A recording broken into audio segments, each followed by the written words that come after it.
Assalamualaikum dear students.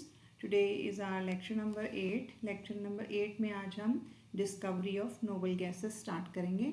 Discovery of noble gases में मतलब कि नोबल गैसेस को डिस्कवर करने में पहला क्लू जो हमें मिला था वो लॉर्ड रेले ने दिया था. ये इंग्लिश फिजिसिस्ट था जिसने 1894 से कुछ साल पहले ये बात डिस्कवर की कि नाइट्रोजन गैस जो हवा से हमें हासिल होती है उसकी डेंसिटी जो है वो थोड़ी ज़्यादा होती है दूसरे सोर्सेज के नस्बत, और उसकी डेंसिटी 1.2561 ग्राम्स पर डेसीमीटर क्यूब है स्टैंडर्ड टेम्परेचर और प्रेशर पर. जबकि जो नाइट्रोजन कंपाउंड्स की डिकम्पोजिशन से हमें नाइट्रोजन गैस हासिल होती है उसकी डेंसिटी 1.2498 ग्राम्स पर डेसीमीटर क्यूब है स्टैंडर्ड टेम्परेचर और प्रेशर पर. तो इससे ये बात कंक्लूड की लॉर्ड रेल ने कि इनमें से कोई एक सोर्स जो है वो इम्प्योर है, उसमें कोई ना कोई और सब्सटेंस मौजूद है यकीनन, जिसकी वजह से उसकी डेंसिटी ज़्यादा है. तो उसने इसको कंफर्म करने के लिए 1894 में रैले ने विलियम रैमजे के साथ मिलकर कुछ नए एक्सपेरिमेंट्स किए जिनमें उसने एटमॉस्फेरिक नाइट्रोजन लेकर उसको हॉट मैग्नीशियम के ऊपर से पास किया. तो हॉट मैग्नीशियम ने रिएक्ट किया एटमॉस्फेरिक नाइट्रोजन के साथ, उसको कन्वर्ट कर दिया मैग्नीशियम नाइट्राइड में. अब इसके अंदर कोई और गैसेस जो अगर कोई मौजूद थी तो वो सेपरेट हो गई यकीनन. उनको सेपरेट कर लिया गया उनको चेक करने के लिए कि ये क्या है. एक डिस्चार्ज ट्यूब के अंदर डाला गया, सील करके उसके अंदर हाई वोल्टेज पास की गई, तो उसमें से जो एमिशन स्पेक्ट्रा उसमें से अपीयर हुआ उसको ऑब्जर्व किया गया. तो इसमें रेड और ग्रीन लाइंस की सीरीज़ नज़र आई. तो इससे ये बात कंक्लूड की गई कि उन्होंने इसमें यकीनन कोई नया एलिमेंट मौजूद है और इसको उन्होंने आर्गॉन का नाम दिया. आर्गॉन ग्रीक वर्ड है, आर्गोस उससे निकला है जिसका मतलब है लेज़ी या अनरिएक्टिव.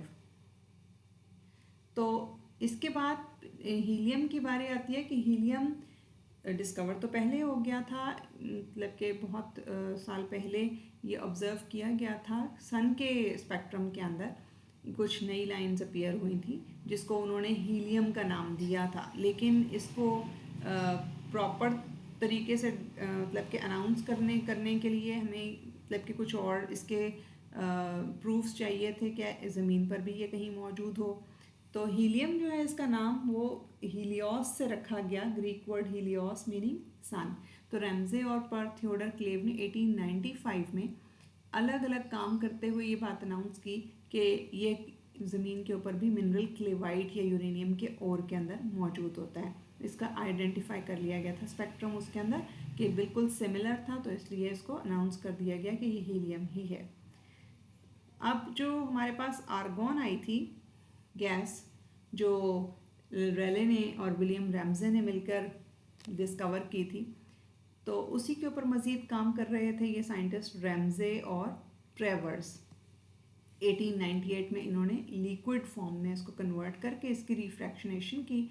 तो इसमें बहुत सारी फ्रैक्शंस हासिल हुई. फर्स्ट फ्रैक्शन जो थी वो भी एक नया एलिमेंट था जिसमें रेड लाइंस उसके स्पेक्ट्रम में प्रोड्यूस होती थी, तो इसको नाम दिया गया नियॉन मीनिंग न्यू.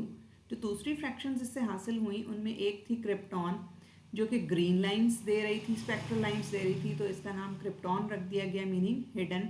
और जो तीसरा पार्ट जो फ्रैक्शन थी वो जीनोन कहलाई, जिसका मतलब स्ट्रेंज है क्योंकि ये ब्लू ग्लो दे रही थी.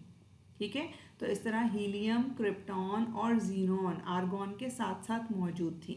ठीक है, तो ये सब गैसेस तमाम नोबल गैसेस हो गई जो नॉर्मल एलिमेंट्स हैं. एक गैस जो है वो रह गई रेडॉन. रेडॉन जो थी ये बिल्कुल अलग है और ये आप कह लें कि आर्टिफिशियली सिंथेसाइज्ड गैस है कि इसको डिस्कवर किया गया था 1990 में जब हम रेडियम की रेडियो एक्टिव डिसइंटीग्रेशन कर रहे थे. तो रेडियम के अंदर से जब उसको डिसइंटीग्रेट किया गया यानी उसके न्यूक्लियस को तोड़ा गया तो उसमें से एक अल्फा पार्टिकल रिमूव हुआ और वो एक नए एलिमेंट में कन्वर्ट हुआ जिसका एटॉमिक नंबर 86 था और एटॉमिक मास 222 था. इसको नाम दिया गया रेडॉन का. इसकी केमिकल प्रॉपर्टीज़ कम ही हम जानते हैं इसके रेडिएक्टिव नेचर होने की वजह से.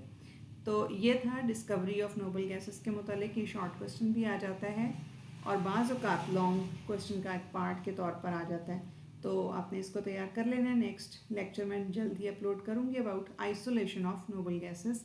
कि हम एयर से इनको कैसे आइसोलेट कर सकते हैं। Thank you so much. अल्लाह हाफिज़।